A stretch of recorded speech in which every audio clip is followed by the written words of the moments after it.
I'm not sure you met her at the airport. I haven't talked to you in a bit. I don't see you that much on TV.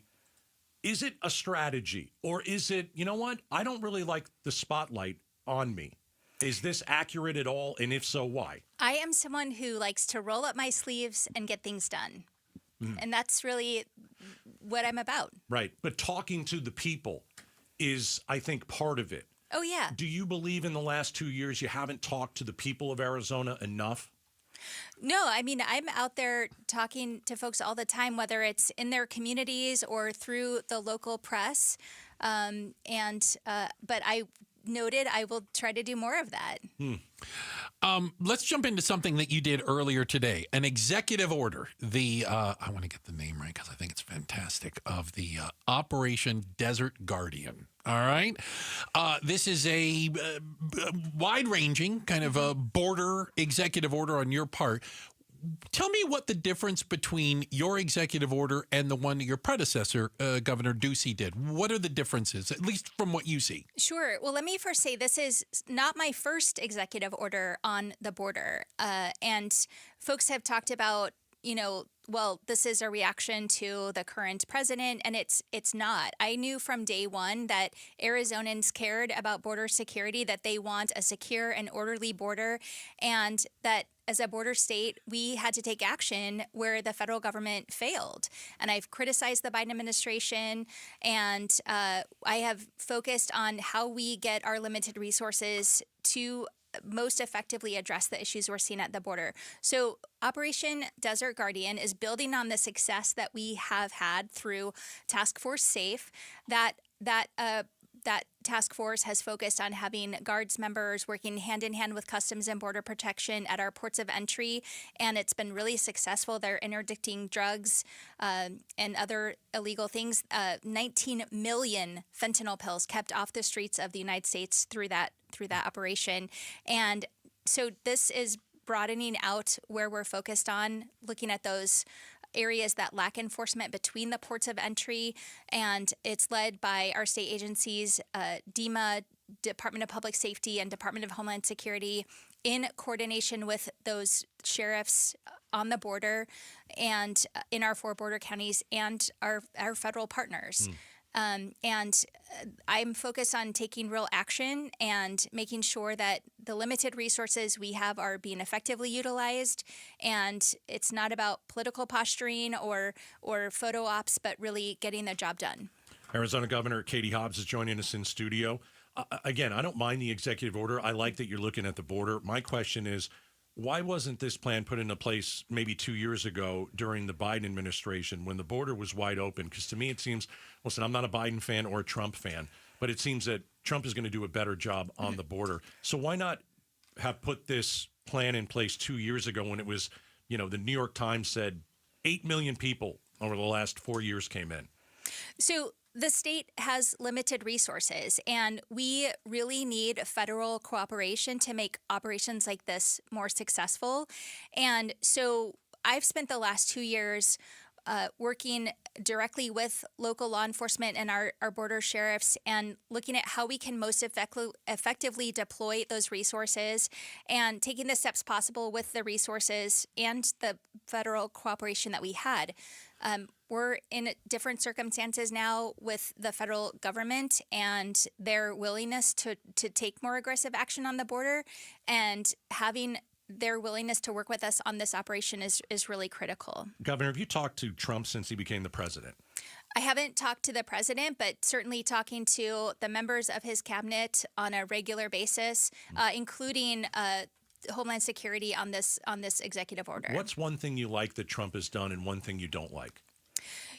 As a border state governor who has been calling for resources for the last 2 years, their posture on the border is, I'm very optimistic about it, and that they are taking border security seriously. They've already deployed hundreds of active duty military, including 500 here to Fort Huachuca, and other actions they've taken on border security. I'm again incredibly optimistic about the opportunity to work with them on that. And the one thing you don't like? Well, things are a little chaotic right now. And You think? A lot, right? yeah, and so there's funding that has been cut off, whether that's legal or not. That's being fought out in court, but it's challenging as a state who gets a significant amount of federal money, and Arizona is not alone in that. Just sorting out the impact on Arizonans. For an example is cutting a whole bunch of folks at national parks, which directly impacts the Grand Canyon, which is iconic in Arizona.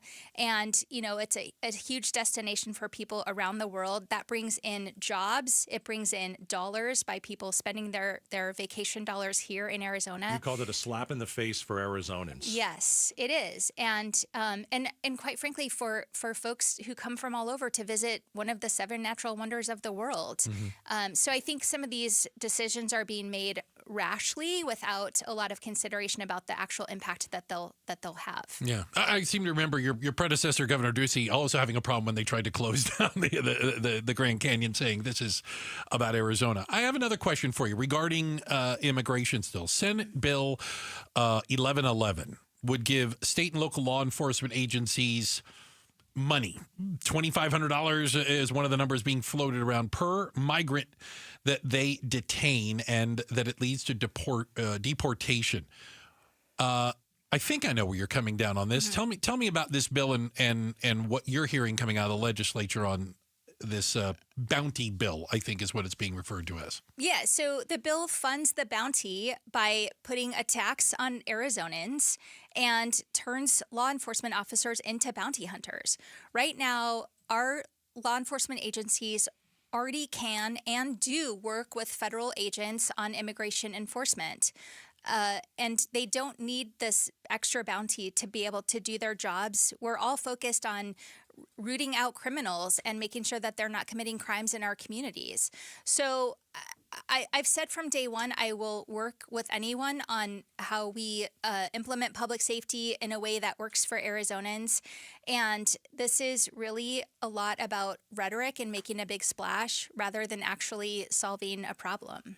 Arizona Governor Katie Hobbs joining us in studio. Let's chat about the election bill that you vetoed. A lot of people thought common sense proposal allows the state to count the vast majority of votes on election day. I didn't think it was perfect, but I'm somebody who's been here for a while, and I want us to not be the laughing stock. I want us to be able to count these votes quicker. Yeah.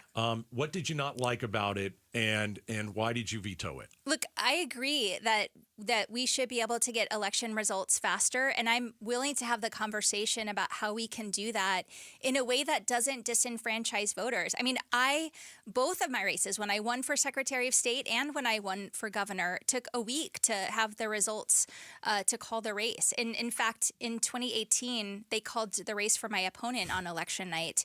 So I get the issue, and I understand that it's a frustration for voters across the state. But what this bill did, in addition to trying to make election results faster, they weren't willing to make any concessions to account for the fact that voters would be disenfranchised with this 7 p.m. Friday ballot turn-in deadline.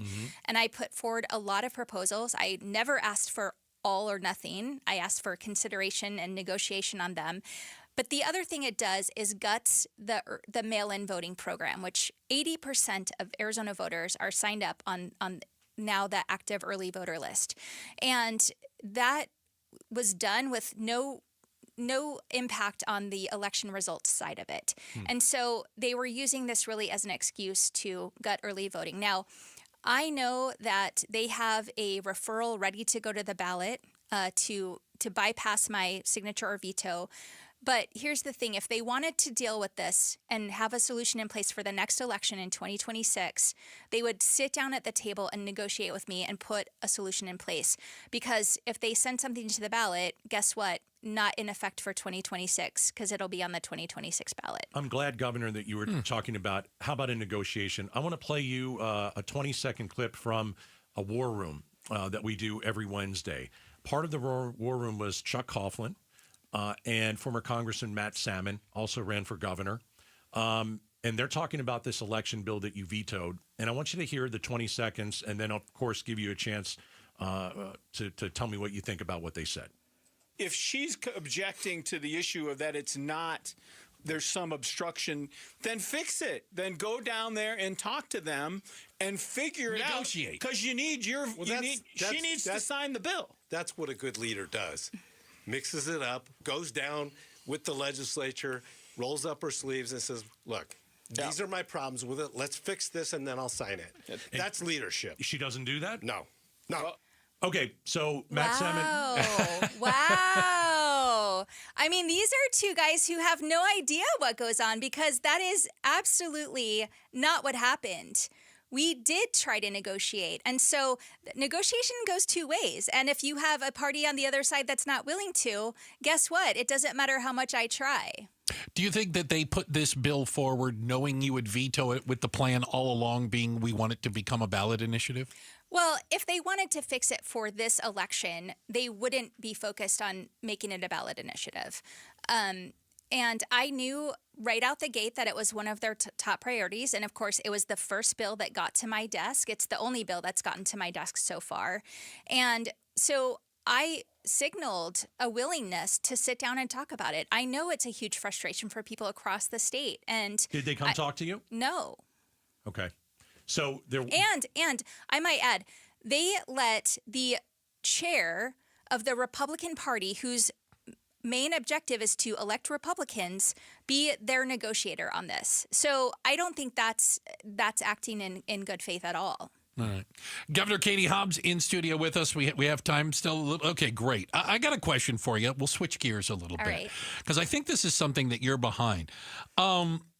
This idea of legislative immunity that we have lawmakers. This is garbage, Governor. This is absolute we have elected officials garbage who blatantly ignore the law, flaunt it, especially when it comes to speeding, driving erratically, criminal speeding in some cases, and are getting away with it with this arcane law.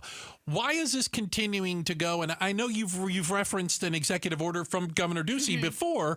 Where's the disconnect? So, look, I think most people can look at the situation that happened and the speed that was taking place, and most people are probably guilty of that. Fine, you're speeding, you get pulled over, you take a ticket. Most people don't get to claim legislative immunity for that. I've tried. And, it doesn't work. So here's the thing. I think that our lawmakers should be held to at least the same standard, if not a higher standard, than everybody else. These are the people who make our laws. And the fact that they should be able to get away with breaking them is just like ridiculous. So we can talk about the speed limit, we can talk about whatever, but I don't think lawmakers should be able to get away with breaking the laws that they're tasked with making. Governor Katie Hobbs is joining us. So let's go to executions. You put a temporary stop on executions, couple years. You wanted to review the process. What did you learn from your investigation now that you're starting up the death penalty again? So what we had seen leading up to the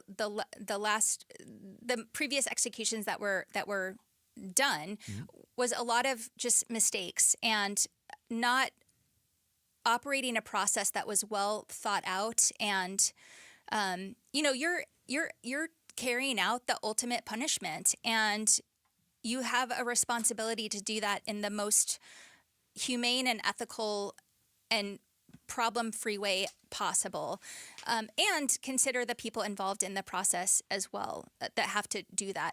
I wanted to make sure that we had everything in place to do the process as smoothly as possibly. And I am really confident in Director Thornell at ADCRR and his team that they have really done a thorough analysis, and that they're going to be ready to implement this when it comes up in March. And so you feel good about it now? I mean, I don't want to use those words. I feel good about it. I feel confident that the team at ADCRR will carry out the process as smoothly as possible. Did you see the new bill that would make firing squad Arizona's main method of execution? Are you for that? I don't think that's a serious proposal. I think it's, it's taking something that someone in the process said, and it's I don't think we should be making light of this process. And I think a consideration certainly is the people involved in the process of execution, of pulling that trigger, of injecting the line. You cannot take all the humanity out of that process. Governor Katie Hobbs in studio with us. We sincerely appreciate the time that you've made for us. We hope that you'll come back as well, because we got more questions. I'd love to come back. Thank Outstanding. you. Thanks, Governor. We appreciate it. Governor Hobbs, excellent having you with us. We'll react to some of what you had to say. All right, we're going to do it next. We're Outspoken here on KTAR. It's 5:45. Good afternoon. John Roller from the Valley Chevy Dealers Traffic Center. Right now I'm looking at a crash in the Broadway curve. This is the eastbound I-10 right near Southern Avenue, and you've got slowing starting back at 40th Street. Also a crash eastbound Loop 202. The Santan transition ramp from the southbound Loop 101. We've got heavy slowing there. And also southbound I-17 to the eastbound I-10. Look for a collision there. Another crash coming in 59th Avenue and Union Hills, and a crash involving a pedestrian Olive Avenue just west of 59th Avenue. Traffic is brought to you by Copper Star Home Medical Supplies. If you need new CPAP supplies, Copper Star Home Medical ships them right to your front door. Visit copperstarhomemedical.com. John Roller, KTAR News. All right, America Roofing. Let's get you hooked up with my favorite roofers, the best roofers. And, you know, when it comes to America Roofing, they've been doing this for well over 20 years, family owned and operated, great local company run by Josh and Jake. They're tremendous. And Tracy, these guys are just terrific. They're going to take care of you. You know, I've been giving their number out, actually, a little bit more than usual. And I've had some friends, and by the way, some of you have texted in, and I see that, you know, hey, Gaydos, do you really use America Roofing? Are they really that good? The answer is yes, I absolutely use them 100%. And yes, absolutely 100%. They are the best. That's why I talk about them. They're absolutely the best. Let's talk financing, right? Let's say you get a leak. Well, we don't have the money right now. You can't wait. You got to either replace the roof, you've got to, you know, get it fixed. So financing, there's no need to wait. They can get your roof fixed quickly, and they can set up a payment plan that works for you. AmericaRoofingCo.com, 602-960-ROOF. America Roofing, got you covered. Tired of fighting for your store's last bottle of water or lugging hundreds of bottles of water each year from the store to the car to the fridge to the recycling? For less than $1 a day from Parker & Sons, you can have an unlimited supply of bottle-quality water right at your tap. Drinking water keeps you healthier, aids in weight loss, keeps skin hydrated, and flushes your body of toxins. Call Parker for your free estimate on a reverse osmosis system at 602-2-REPAIR or visit parkerandsons.com.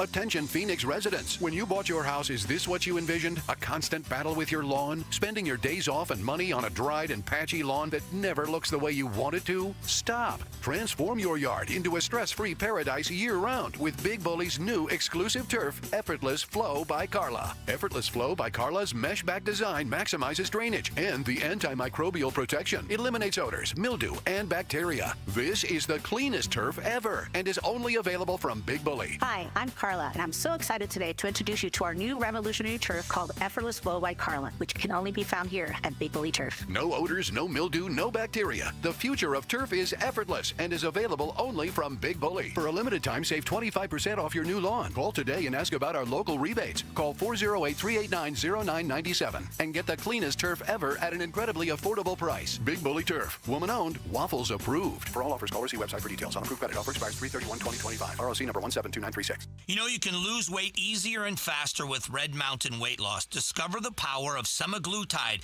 and tirzepatide, the breakthrough GLP-1 medications that are transforming lives. You lose up to 15 pounds a month without feeling hungry or deprived. And for a limited time, $100 off any GLP-1 program and get the lowest prices of the year. Don't wait to lose 15 pounds this time next month, only at redmountainweightloss.com. That's redmountainweightloss.com. Chris Merrill. Ask 10 people why home prices are out of reach. You'll get 10 different answers. But ask some cities in the state, and they'll tell you the problem is you. What you're doing all wrong, according to your favorite vacation destination. Tomorrow at 2 on the Chris and Joe Show. All right. Appreciate you guys spending a little bit of time with us today. We just finished up the first of what we hope to be many sit-down conversations with Governor Katie Hobbs. Talk to the governor every couple weeks. I think we got like 5-6 different topics in there. By the way, we didn't get to all of them. No. But we're keeping a list for the next time she comes in. We got more things to talk about. I really think that most of you wanted to know about that election bill that she vetoed. We made sure we hit that. I'll tell you this. I was really interested in playing that audio clip from the War Room.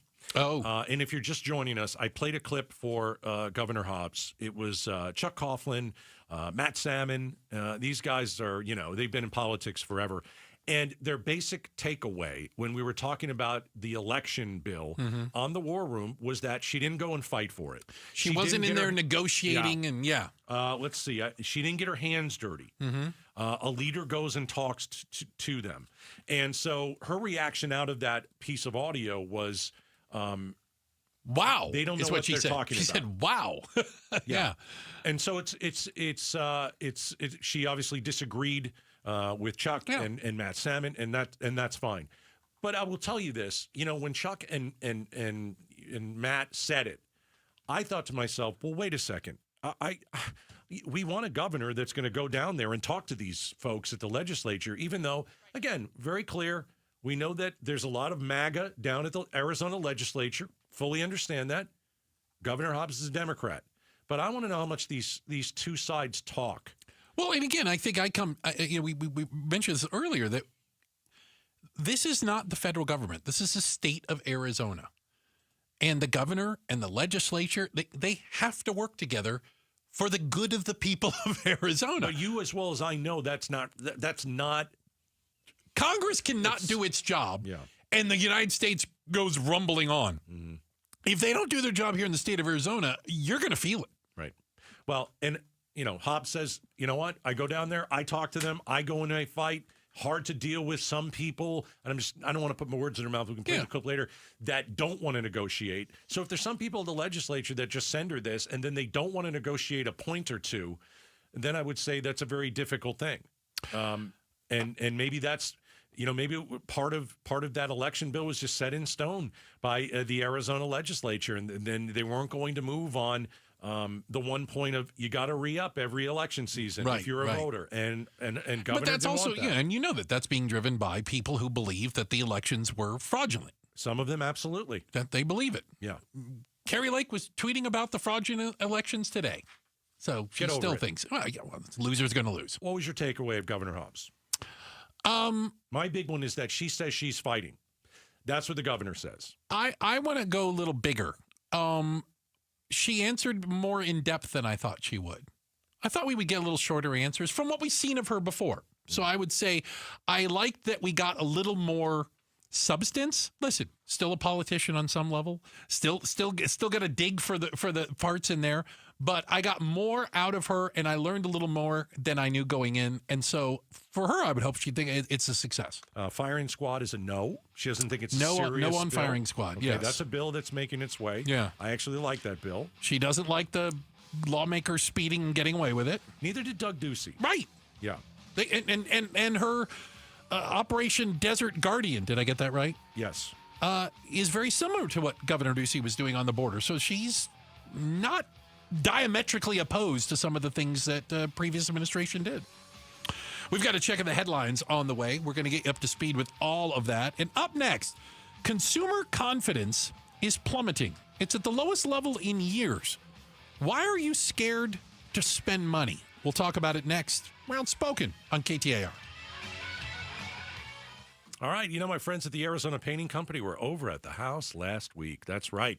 So I told you last summer, got the outside of the house painted. Fantastic. Just magnificent. My house looks brand new. They were over at the house last week giving me the free estimate that they'd also give you. I want the inside of the house painted.